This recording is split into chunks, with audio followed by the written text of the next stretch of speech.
manguito de los rotadores es un grupo de músculos y tendones que rodea la articulación del hombro mientras mantienen la cabeza del hueso superior del brazo firme dentro de la cavidad poco profunda del hombro.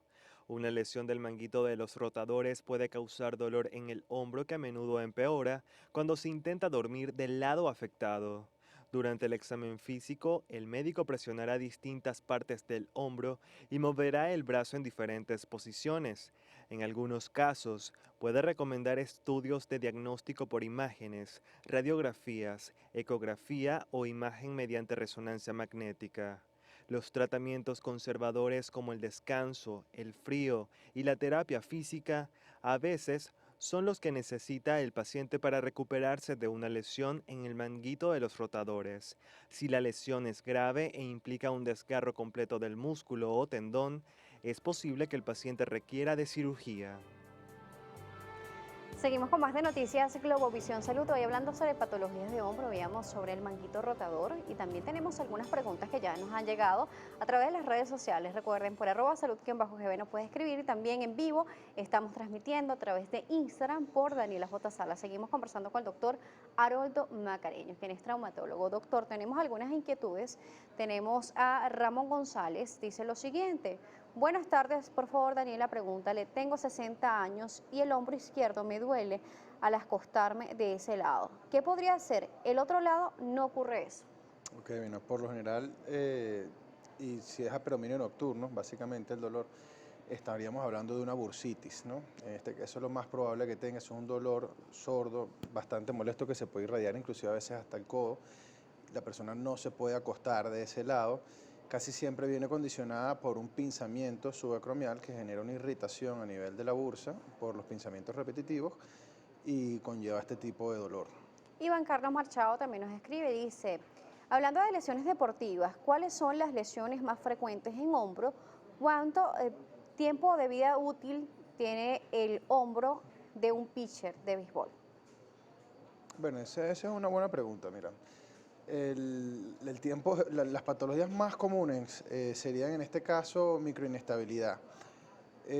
Los pitchers presentan unas patologías que se llaman GIRD, eso significa Glenoid Internal Rotation Deficiency, o síndrome de deficiencia de rotacional interna.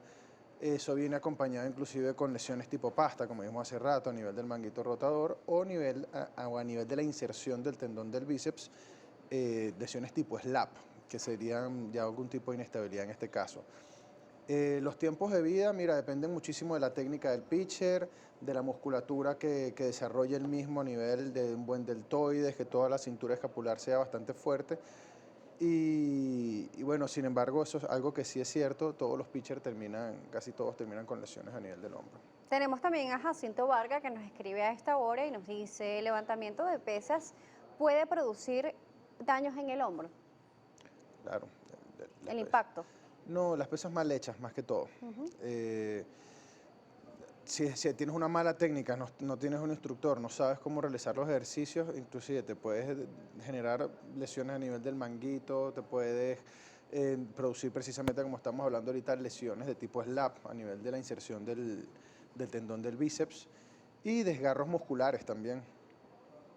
Cuando hablamos sobre las patologías, los tipos, nos hablaba de degenerativas, las de impacto, también dependiendo de la edad, pero cuando hacen el diagnóstico, ¿cuál es el método a seguir? ¿Existen estudios, imágenes en el hombro que les pueda hacer más fácil el diagnóstico? Claro, sí, mira, en la actualidad existen varias formas de abordar esto. La primera es un examen físico y un buen interrogatorio del paciente, porque ahí uno ya tiene básicamente el 90% del diagnóstico, ¿no? Sin embargo, nos podemos apoyar con ecografía musculoesquelética para evaluar tanto el tendón del bíceps, el manguito rotador, y lo que más va a tener precisión en la actualidad es la resonancia magnética, Ok. ya que permite ver a nivel interno el hombro como tal.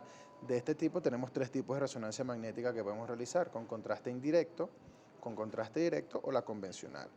Contraste directo es una inyección de un isótopo a nivel de la articulación y se realiza la resonancia magnética y esto genera un dibujo interno muy bueno de la articulación y es la más precisa de todas, es el estudio más preciso que tenemos hasta ahora. Bueno, incluso muchos hombres están participando el día de hoy, nos han preguntado por la pesa y en esta oportunidad también nos preguntan por peso y se trata de sacos. Dice Ender JC, dice, ¿qué recomienda para evitar las lesiones de hombros cargando sacos? Wow, bueno, mira, si esa es su profesión y va a cargar muchos sacos, le recomiendo que haga pesas y fortalezca todo lo que es trapecio, deltoides, bíceps, tríceps, toda esa zona del hombro para poder manejar este tipo de pesos repetitivamente, ya que si no tiene una musculatura bien desarrollada, en cualquier momento un mal movimiento le puede generar una lesión. Tenemos también a Marbelis Marín, uno, que participa, nos escribe y dice, saludos Daniel, excelente programa.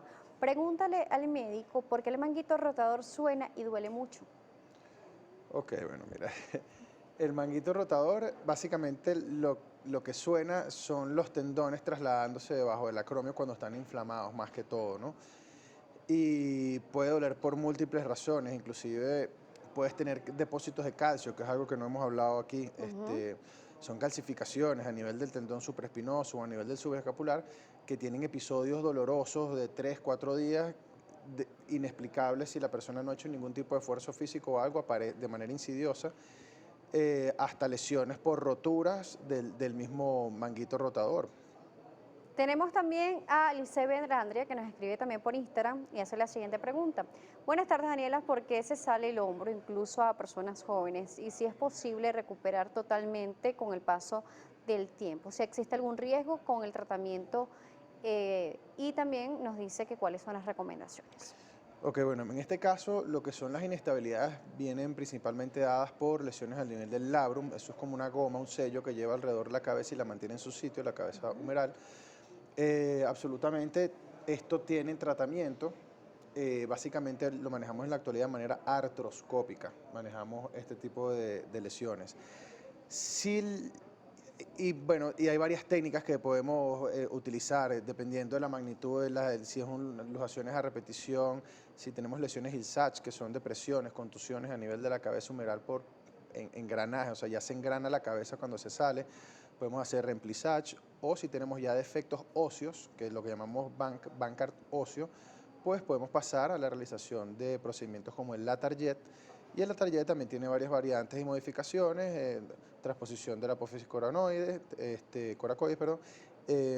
colocación de cresta ilíaca, inclusive aloinjertos. Y lo que hacemos es básicamente aumentar la superficie de traslación de la cabeza humeral. Doctor, vamos a hacer otra pausa aquí en Noticias Globovisión Salud. En la próxima parte hablaremos también de los procedimientos quirúrgicos mínimamente invasivos, quiénes son candidatos y además el tiempo de recuperación, que esa es una de las inquietudes más frecuentes. ¿Cuánto tiempo tarda en recuperarse un paciente aproximadamente? Sabemos que cada paciente es individual, pero el tiempo mínimo y máximo que se manejan en el estándar. Seguiremos conversando con Haroldo Macareño, él es traumatólogo, estamos hablando sobre patologías del hombro, así que puede escribirnos por las redes, @salud_gb, @DanielaJ Sara, ya volvemos con más.